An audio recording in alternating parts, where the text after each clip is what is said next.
Good morning from Blizzard Fox.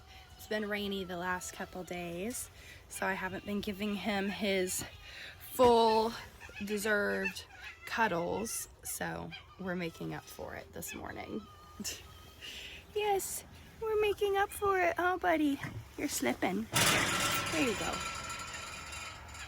We got you.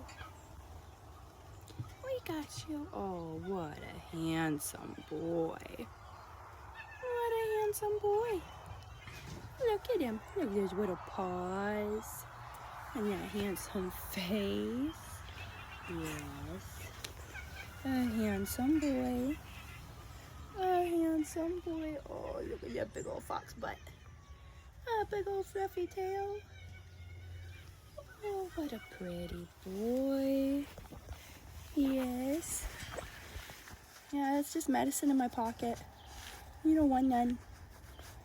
I've got some cut and wound heal in my jacket pocket to go on Allicade's toe. And Blizzard thinks he wants it, but it smells and tastes terrible. So I'm not sure why. Oh my gosh. I don't know if you guys can tell, but he's literally digging. Ugh. Blizzard, you don't want that. It doesn't taste good.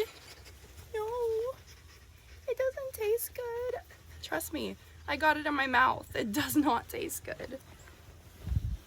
It has almost a menthol smell to it, but different. Buddy, he is trying so hard to get in my pocket. I know. You don't want it. No, don't tear up my new jacket. I just got this waterproof jacket specifically for caring for the... Oh my gosh. He's ridiculous. He's ridiculous. Okay. Okay. I gotta put it up. We're gonna have to get down. You gotta let me put up the medicine. Then we'll resume the cuddles.